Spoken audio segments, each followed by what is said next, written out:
How Islam began in under 10 minutes. Not a problem. We've started.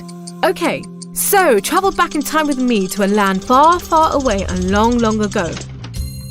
Mecca and Arabia, about the year 570.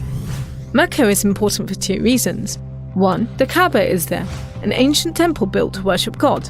And 2, Muhammad, peace be upon him, was born in Mecca. Now, problem. I can't show you Muhammad because it wouldn't be right. I'll tell you why in a bit. But in the meantime, here's his name in Arabic. Nice. Back in the day, Mecca was a lawless place. The only way to be safe was to have backup. Lots of rich big brothers who'd beat up anyone who got in your way. So the place was ruled by the most powerful families who could do pretty much what they wanted. And religion didn't help. By this time, the Kaaba had been filled to overflowing with 360 idols that did nothing to help anyone. So it was a tough place to grow up if, like Muhammad, you were a poor orphan and believed in just one God you couldn't see, like the Jews and the Christians. He called him Allah, the God, in Arabic there.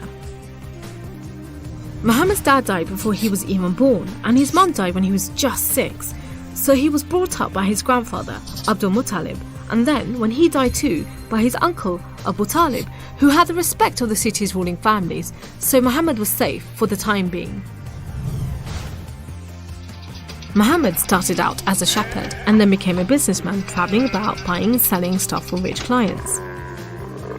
When he did some work for a rich widow called Khadija, she was so impressed by his honesty and skill that they ended up getting married, and for a while it looked like Muhammad was going places. Well, he was, but not how you think.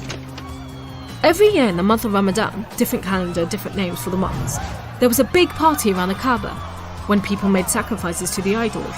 Muhammad hated it, so he'd get out of town and sleep in a cave he'd found on top of a nearby mountain. One night, Muhammad's praying to Allah when wham! There's the angel Jibreel, you might say Gabriel, standing right in front of him. Read, says the angel, but Muhammad couldn't read. No schools, you see. Jibreel keeps on at him. 3 times he says, read. Then he grabs hold of Muhammad and wham! Again, it's like Muhammad's learnt the words off by heart. So he recites the message out loud. Read in the name of your Lord, who created man from a drop of blood. Read, for your Lord is most generous. He who taught by the pen, taught man what he did not know.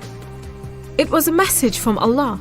God was speaking to him just like he'd spoken to the prophets in the Jewish and Christian holy books, which meant he was a prophet too. The messages continued for the rest of Muhammad's life. Allah gave him the words to say and the prophet recited them.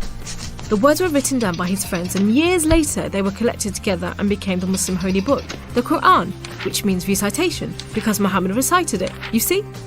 Anyway, that was much later, so back to the night of power. Muhammad tells his family, then his friends, and eventually everyone about Allah, that he's the one and only God, that he wants everyone to be treated fairly, and long story short, it didn't go down well with the ruling families of Mecca, who liked things just the way they were, thank you very much. You see, Islam means obedience to Allah, and Muslim means someone who obeys Allah, and the ruling families didn't want anyone obeying anyone else but them. So the people who believed in Muhammad's message, the Muslims, were given a hard time. Some were even tortured and killed. A few of them managed to escape to Abyssinia, Ethiopia. But most were stuck in Mecca. Muhammad also had to cope with the death of his wife, and then just a few weeks later, his uncle too. Feeling very down, he went to the Kaaba to pray to Allah one night. Then, the weirdest thing happened. Jibreel turns up, sits him on a winged horse called Al-Buraq and flies him all the way from Mecca to Jerusalem.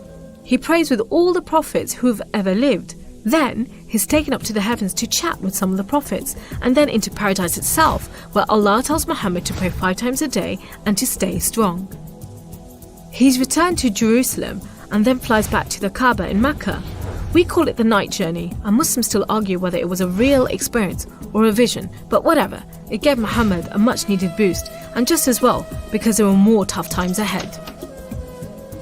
So, there was this other city called Yathrib. The people there heard about Muhammad and his message and invited him and his followers to join them. A few at a time, the Muslims left Mecca and made a dangerous journey across the desert to Yathrib. It's known as a hijra, which means migration, like birds do. Muhammad and a few of his friends stayed in Mecca until everyone had got away and then made plans for their own escape. But the ruling families wanted to kill Muhammad while they still could, so 7 sons, one from each family, were sent in the middle of the night to stab the Prophet while he slept. But he was way ahead of them, and when they burst into the house, Muhammad was gone. Trackers were sent out to hunt him down. Muhammad and his best friend Abu Bakr took a roundabout route to try and shake off the pursuit, but the trackers were too good and slowly gained on them. So Muhammad and Abu Bakr hid in a cave and prayed that no one found them. The trackers found the cave all right, but they didn't bother going in to search. There was no way Muhammad could be inside, they thought. There was a spider's web over the mouth of the cave and a nesting bird at the entrance. He must have given them the slip. So off they went, leaving Muhammad and Abu Bakr protected by a spider and a bird. Muhammad made it safely to Yathrib, which was renamed Medina al-Nabi, the city of the Prophet, but most people just call it Medina. But Muhammad's worries weren't over yet. There were 3 big battles between the Muslims and the Meccans. First, the Battle of Badr, when Muhammad and just 313 men faced 1,000 Meccan soldiers. Miraculously, the Muslims won. Then there was the Battle of Uhud, which didn't go so well. Some of Muhammad's men disobeyed his orders and ran off during the battle to raid the Meccans' camp, and so the Muslims were outmaneuvered. Then there was the Battle of the Trench. Medina was protected on 3 sides by mountains, so when the Meccan forces advanced in the city, the Muslims just dug a deep trench. The Meccans made camp, but the weather was terrible. Pouring rain put out their fires and howling winds blew down their tents. Eventually they gave up and went back to Mecca. It was all a bit embarrassing. They were losing the respect of the local tribes who were flocking to join the Muslims. So a peace treaty was signed at Hudaybiyah. But it wasn't long before the Meccans broke it. Muhammad decided that enough was enough. By now he had over 10,000 men, so he led them across the desert to Mecca. The ruling families realised they'd made a huge mistake, but it was too late. All they could do was surrender and hope that the Muslim army killed them quickly. But Muhammad said there should be no more fighting.